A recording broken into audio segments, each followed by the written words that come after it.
സിയാച്ചിൻ ഹിമാനി ലോകത്തിലെ ഏറ്റവും ഉയരം കൂടിയ ഒരു യുദ്ധഭൂമിയാണിത്. ഇത് ഒരുപക്ഷെ എല്ലാവർക്കും അറിയാവുന്ന കാര്യമാണ്. എന്നാൽ പലർക്കും അറിയാത്ത സിയാച്ചിൻ ഹിമാനിയെ കുറിച്ചുള്ള ഒരുപാട് ഫാക്റ്റുകളുണ്ട്. നമ്മുടെ സൈന്യത്തിന്റെ ത്യാഗത്തിന്റെയും കഠിനാധ്വാനത്തിന്റെയും ആത്മസമർപ്പണത്തിന്റെയും ഫലമാണ് സിയാച്ചിൻ ഹിമാനി ഇന്നും സമ്പൂർണമായി ഇന്ത്യയുടെ കൺട്രോളിൽ തുടരാനുള്ള കാരണം. ആ സിയാച്ചിൻ ഹിമാനിയെ കുറിച്ചുള്ള ഇൻട്രസ്റ്റിംഗ് ഫാക്റ്റുകൾ വളരെ പെട്ടെന്ന് പരിശോധിക്കാം.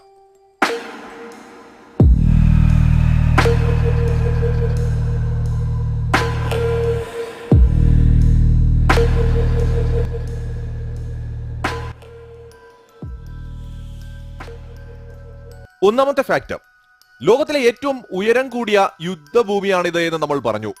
പക്ഷെ ഇതിന്റെ ഉയരം എത്രത്തോളമുണ്ട്? സമുദ്രനിരപ്പിൽ നിന്ന് ഏതാണ്ട് 6000 മീറ്റർ ഉയരെയാണിത് സ്ഥിതി ചെയ്യുന്നത്. 6000 മീറ്റർ എന്ന് പറഞ്ഞപ്പോൾ കുറച്ചു പേർക്ക് മനസ്സിലായിട്ടുണ്ടാവില്ല. ഒരു മനുഷ്യന്റെ ആവറേജ് ഒരു ഉയരം എന്ന് പറയുന്നത് 6 അടിയാണെന്നൊന്ന് സങ്കല്പിക്കുക. എന്നാൽ ഒരു 18,875 അടിയോ അല്ലെന്നുണ്ടെങ്കിൽ ഒരു 20,000 അടിയോ ഉയരം സങ്കല്പിക്കാൻ കഴിയുന്നുണ്ടോ? നമുക്കൊന്നും സങ്കല്പിക്കാൻ കഴിയാത്തത്ര ഉയരത്തിലാണ് ഈ സിയാച്ചിൻ ഹിമാനി സ്ഥിതി ചെയ്യുന്നത്. അതുകൊണ്ടാണ് ഇത് ലോകത്തിലെ ഏറ്റവും ഉയരം കൂടിയ യുദ്ധഭൂമിയായി കരുതപ്പെടുന്നത്. രണ്ടാമത്തെ ഫാക്ട് എന്താണെന്നല്ലേ? ശീതകാലത്ത്, അതായത് ഇവിടെ എപ്പോഴും തണുപ്പാണ്, കൊടും തണുപ്പായി കഴിഞ്ഞാൽ മഞ്ഞുവീഴ്ച ശീതകാലത്തുണ്ടാവുന്നത് എന്ന്. മൂന്നാമത്തെ ഫാക്ട്, സിയാച്ചിൻ ഹിമാനി പ്രദേശം കൊടും തണുപ്പുള്ള ഒരു പ്രദേശമാണെന്ന് നമുക്കൊക്കെ അറിയാം. പക്ഷെ എത്രത്തോളം തണുപ്പാണ് അവിടെ ഉണ്ടാവുക? -50 മുതൽ -60 ഡിഗ്രി വരെ ഇവിടെ തണുപ്പ് സാധാരണ നിലയിൽ തന്നെ ഉണ്ടാവാറുണ്ട്. ഒന്ന് ആലോചിച്ച് നോക്കുക.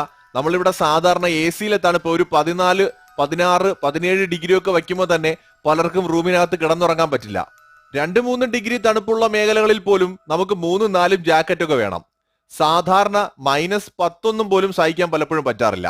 അപ്പോഴാണ് -60, -50 ഒക്കെ ഡിഗ്രി സെൽഷ്യസ് തണുപ്പുള്ള സമയത്ത് മനുഷ്യൻ അവിടെ നിൽക്കേണ്ടി വരുന്നത്. ഇന്ത്യൻ പട്ടാളക്കാരുടെ അവിടുത്തെ അവസ്ഥയുണ്ടല്ലോ, അടുത്ത ഫാക്ടുകളിൽ നിങ്ങൾക്കത് മനസ്സിലാവും. നാലാമത്തെ ഫാക്ട്, ലോകത്തിലെ ഏറ്റവും ഉയരം കൂടിയ യുദ്ധം ഭൂമി മാത്രമല്ല ഇവിടം. ഇന്ത്യയെ സംബന്ധിച്ചിടത്തോളം ഇന്ത്യയുടെ പേരിൽ മറ്റൊരു റെക്കോർഡ് കൂടിയുണ്ട്. ലോകത്തിലെ ഏറ്റവും ഉയരത്തിലുള്ള ഹെലിപാഡും ഇവിടെയാണ് സ്ഥിതി ചെയ്യുന്നത്. നമ്മുടെ ഇന്ത്യ നിർമ്മിച്ച ഹെലിപാഡ്. ഈ യുദ്ധഭൂമിയിലാണ് ലോകത്തിലെ ഏറ്റവും ഉയരം കൂടിയ ഹെലിപാഡ് ഉള്ളത്. ചൈനയ്ക്കും പാകിസ്ഥാനും ഒക്കെ എതിരെ തന്ത്രപരമായ മുന്നേറ്റങ്ങൾ നടത്താൻ ഈ ഹെലിപാഡ് ഇന്ത്യയെ തുണയ്ക്കുകയും ചെയ്യും. അഞ്ചാമത്തെ ഫാക്ട്, സിയാച്ചിൻ ഹിമാനിയുടെ എല്ലാ കൈവഴികളും ഉൾപ്പെടെ ഈ പ്രദേശം സമ്പൂർണമായിട്ട് ഇന്ത്യയുടെ നിയന്ത്രണത്തിലാണ്. ഏതാണ്ട് 700 ചതുരശ്ര കിലോമീറ്റർ വിസ്തീർണമാണ് ഈ പ്രദേശത്തിന് ഉള്ളത്. 70 കിലോമീറ്ററിലധികം ലെങ്തും ഇതിനാകെ കണക്കാക്കപ്പെടുന്നു. ആറാമത്തെ ഫാക്ട്, നമ്മൾ നേരത്തെ പറഞ്ഞു, ലോകത്തിലെ ഏറ്റവും ഉയരം കൂടിയ ഹെലിപാഡ് എന്ന് പറയുന്നത് ഇന്ത്യ നിർമ്മിച്ചതാണ്. അത് സിയാച്ചിനിലാണെന്ന്. ആ ഹെലിപാഡ് എത്ര ഉയരത്തിലാണ് സ്ഥിതി ചെയ്യുന്നതെന്ന് അറിയാൻ താല്പര്യം ഉണ്ടാവുമല്ലോ. 21,000 അടി ഉയരത്തിലാണ് സ്ഥിതി ചെയ്യുന്നത്. സിയാച്ചിൻ ഹിമാനിലെ ഏറ്റവും ഉയർന്ന പ്രദേശങ്ങളിൽ ഒന്നിലാണ്. അതായത് 6,400 മീറ്റർ അടി ഉയരത്തിലാണ് ഇന്ത്യയുടെ ഹെലിപാഡ് സ്ഥിതി ചെയ്യുന്നത്. ഏഴാമത്തെ ഫാക്ട്, ലോകത്തിലെ ഏറ്റവും ഉയരം കൂടിയ ഈ യുദ്ധഭൂമിയുടെ അധികാരം നിലനിർത്തുവാനും അവിടം സുരക്ഷിതമാക്കി നിർത്തുവാനുമായിട്ട് ഇന്ത്യ പ്രതിദിനം ചെലവിടുന്നത് എത്ര തുകയാണെന്ന് നിങ്ങൾക്കറിയാമോ? 6 കോടി രൂപയാണ് ആവറേജ് ഇന്ത്യ ഒരു ദിവസം ഈ പ്രദേശത്തെ നിയന്ത്രിക്കുന്നതിന് വേണ്ടി ചെലവിടുന്നത്. പ്രതിവർഷം കുറഞ്ഞത് 2,190 കോടി രൂപയെങ്കിലും ഈ പ്രദേശം പീസ്ഫുള്ളായി നിലനിർത്തുന്നതിന് വേണ്ടി ഇന്ത്യ സ്പെൻഡ് ചെയ്യുന്നുണ്ട് എന്നാണ് കണക്കുകൾ പറയുന്നത്. വളരെ പ്രധാനപ്പെട്ട ഒരു കാര്യം, ഇന്ത്യ പാകിസ്ഥാൻ അതിർത്തി പ്രശ്നം പൂർണ്ണമായി നമുക്ക് ഒഴിവാക്കാൻ സാധിച്ചാൽ ഇതുപോലെ ദുർഘടം പിടിച്ച ഉയരം കൂടിയ പ്രദേശങ്ങളിൽ ഇത്രയും തുക നമുക്ക് ചിലവിടേണ്ടി വരില്ല എന്നും ആ പണം കൂടി രാജ്യത്തിന്റെ വികസന പ്രവർത്തനങ്ങൾക്കായി ഉപയോഗിക്കാൻ കഴിയുമെന്നൊക്കെ പല വിദഗ്ധരും അഭിപ്രായപ്പെടുന്നുണ്ടെങ്കിലും ദൗർഭാഗ്യവശാൽ ഈ പാകിസ്ഥാനും ചൈനയും ഇന്ത്യയുടെ ശത്രു രാജ്യങ്ങളായി തുടരുന്നിടത്തോളം കാലം ഈ പ്രദേശം ഇന്ത്യക്ക് തൽക്കാലം ഒഴിവാക്കാൻ കഴിയില്ല എന്നതാണ് വസ്തുത. അതുകൊണ്ട് തന്നെ ഈ പ്രദേശത്തെ പരമാവധി ഇന്ത്യ എത്ര തുക ഉപയോഗിച്ചാണെങ്കിൽ പോലും, ഇനി എത്ര പണം ചിലവായാൽ പോലും ഇന്ത്യ ഇതേപടി നിലനിർത്താൻ തന്നെയാണ് സാധ്യത. എട്ടാമത്തെ ഫാക്ട് എന്താണെന്നറിയോ?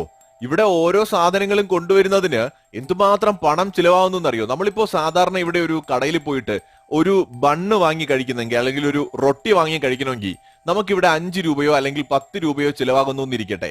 ഇതേ റൊട്ടി നമ്മൾ നേരെ സിയാച്ചിനിൽ കൊണ്ട് എത്തിക്കുകയാണെന്നുണ്ടെങ്കിൽ അതിന്റെ വില 2,000 രൂപയെങ്കിലും ആവും. ഒരു റൊട്ടിക്ക് അവിടെ 2,000 രൂപയാവും. അവിടെ എത്രത്തോളം പട്ടാളക്കാരുണ്ടോ അവർക്കുള്ള ഭക്ഷണം നമ്മൾ ഇവിടെ കഴിക്കുന്നതിൽ നിന്ന് അവിടെ അത് എത്തിക്കുമ്പോൾ ഉണ്ടാവുന്ന ചിലവെന്ന് പറയുന്നത് എത്രയോ മടങ്ങ് കൂടുതലാണ്. കാരണം അത്രയേറെ ഉയരമുള്ള പ്രദേശമാണ്. അവിടേക്ക് സഞ്ചരിക്കുക എന്ന് പറയുന്നത് വളരെ പ്രയാസമാണ്. അപ്പൊ ഇത് കൊണ്ട് എത്തിക്കാൻ വേണ്ടിയിട്ട് അതിന്റെ ട്രാൻസ്പോർട്ടേഷൻ ഉൾപ്പെടെയുള്ള കാര്യങ്ങൾ വളരെ കോസ്റ്റ് കൂടുതലായതുകൊണ്ടാണ് ഈ ഒരു സാഹചര്യമുള്ളത്. പിന്നെ ഈ ഭക്ഷണ പദാർത്ഥങ്ങൾ അങ്ങനെ സാധാരണ കഴിക്കുന്ന പോലെയൊന്നും അവർക്ക് കഴിക്കാൻ പറ്റില്ല. ഇത് അവിടെ എത്തുമ്പോൾ പാറക്കല്ല് പോലെ ഉറച്ചതായിരിക്കും, അല്ലെങ്കിൽ അത്ര കട്ടിയായിരിക്കും. അത് കഴിക്കാനൊക്കെ അവർ ബുദ്ധിമുട്ടുന്ന വീഡിയോകൾ ഒരു പക്ഷെ നിങ്ങളിൽ പലരും കണ്ടിട്ടുണ്ടാവും. ഇത്ര പ്രയാസമാണെന്നറിയോ?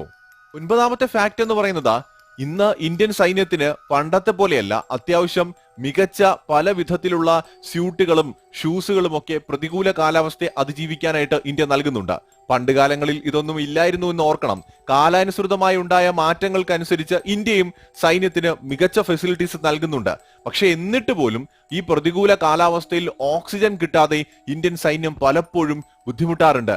ആ ഓക്സിജൻ കിട്ടാത്ത അവസ്ഥയിലും രാജ്യത്തെ സേവിക്കാനുള്ള ഇച്ഛാശക്തി കൊണ്ട് കഠിന പരിശ്രമത്തിൽ അവർ മുന്നോട്ട് പോവുകയാണ്. അവരേത് പ്രതികൂല കാലാവസ്ഥയിലും അവിടെ ഉറച്ചു നിൽക്കുന്നതിന്റെ കാരണം ഈ രാജ്യത്തെ സംരക്ഷിക്കുവാനും ഈ സിയാച്ചിൻ മേഖല അവിടെ കടന്നു പോകേണ്ടി വരാറുണ്ട്.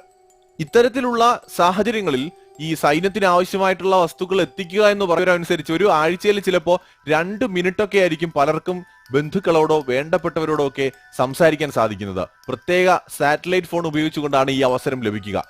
വീക്കിൽ 2 മിനിറ്റ് മാത്രമേ സംസാരിക്കാൻ പറ്റൂ എന്നൊക്കെ പറയുമ്പോൾ ഒന്ന് ആലോചിച്ച് നോക്കൂ, എത്ര ബുദ്ധിമുട്ടായിരിക്കും അവരവിടെ അനുഭവിക്കുക എന്ന് പറയുന്നത്. 14ാമത്തെ ഫാക്ട് എന്ന് പറയുന്നത്, ശാരീരിക ബുദ്ധിമുട്ടുകളെക്കാൾ കൂടുതൽ ഈ ഒരു മേഖലയിൽ പ്രവർത്തിക്കുന്ന സൈനികന് നേരിടേണ്ടി വരുന്നത് മാനസിക സംഘർഷങ്ങൾ ഉൾപ്പെടെയുള്ളവയാണ്. അതായത് പലതരത്തിലുള്ള പ്രശ്നങ്ങൾ, അതായത് സൈക്കോളജിക്കലി ഉള്ള ബുദ്ധിമുട്ടുകൾ, മെമ്മറി ലോസ്, സംസാരിക്കുമ്പോൾ ഉണ്ടാവുന്ന ബുദ്ധിമുട്ട്, അതിനൊപ്പം തന്നെ ശ്വാസകോശ അണുബാധ ഉൾപ്പെടെയുള്ള പ്രശ്നങ്ങളും ഇവിടെ നിൽക്കുന്ന സൈനികർക്ക് നേരിടേണ്ടി വരാറുണ്ട്. ഇവരുടെ ആരോഗ്യത്തിൽ ഇന്ത്യൻ ഗവൺമെന്റ് വളരെ ശ്രദ്ധ പുലർത്തുന്നുവെങ്കിലും പലപ്പോഴും പല സൈനികർക്കും ഇത്തരം ബുദ്ധിമുട്ടുകൾ ഉണ്ടാവാറുണ്ട്. ചിലർക്ക് അത് ജീവിതകാലം മുഴുവൻ ഒരു വലിയ പ്രതിസന്ധിയായിട്ട് തുടരാറുമുണ്ട്.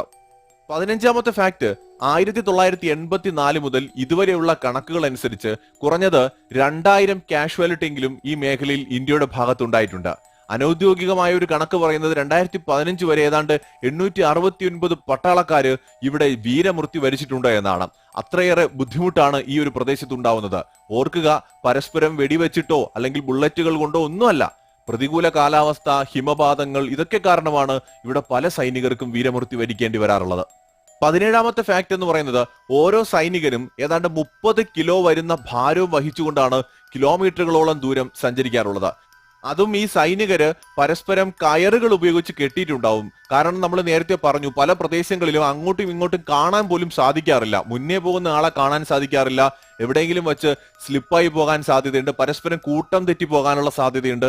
അത്രയേറെ പ്രതികൂലമായൊരു പ്രദേശങ്ങളായതുകൊണ്ടും അതുപോലെ തന്നെ പരസ്പരം കമ്മ്യൂണിക്കേറ്റ് ചെയ്യാനുള്ള ബുദ്ധിമുട്ടുള്ളത് കൊണ്ടും അത്തരത്തിലുള്ള പ്രശ്നങ്ങൾ ഒഴിവാക്കാൻ കയറുകൾ ഉപയോഗിച്ച് പലപ്പോഴും ശരീരത്തിലോ കൈകളിലോ ഒക്കെ അത് ചുറ്റുകയോ പിടിക്കുകയോ ഒക്കെ ചെയ്തിട്ടാണ് പട്ടാളക്കാർ ഈ സ്ഥലങ്ങളിലൊക്കെ സഞ്ചരിക്കാറുള്ളത്. അവസാനത്തെ ഫാക്ട് ആദ്യം പറയണമെന്ന് കരുതിയതാണ്, പക്ഷെ അവസാനം പറയാമെന്ന് കരുതിയ ഫാക്റ്റാണ്. മറ്റൊന്നുമല്ല, ഈ സിയാച്ചിൻ എന്ന് പറയുന്ന പേര് എന്തുകൊണ്ടാണ് ഈ പ്രദേശത്തിന്, കൊടും ശൈത്യമുള്ള ഈ പ്രദേശത്തിന് സിയാച്ചിൻ എന്ന പേര് വന്നത്? എന്താണ് ഈ പേരിന്റെ അർത്ഥം? പ്ലേസ് ഓഫ് വൈൽഡ് റോസസ് എന്നാണ് സിയാച്ചിൻ എന്ന നാമത്തിന്റെ അർത്ഥം. കാട്ടു പനിനീർ പൂക്കളുടെ ഇടം എന്നാണ് അതിന്റെ അർത്ഥം. കാട്ടുപനിനീർ പൂക്കൾ ഹിമാലയൻ താഴ്വരയിൽ ഉള്ളതുകൊണ്ടായിരിക്കാം, അതിന്റെ സാന്നിധ്യം ഉള്ളത് കൊണ്ടായിരിക്കാം ഈ ഒരു പേരുണ്ടായത് എന്ന് കരുതപ്പെടുന്നു.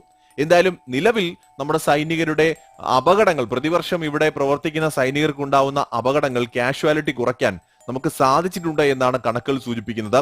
ശരാശരി ആനുവൽ കാഷ്വാലിറ്റി 28 നിന്ന് ഏതാണ്ട് 10 കുറഞ്ഞിട്ടുണ്ട് എന്നാണ് ഇപ്പോൾ കേന്ദ്ര ഗവൺമെന്റ് ഏറ്റവും ഒടുവിൽ വ്യക്തമാക്കിയിട്ടുള്ളത്.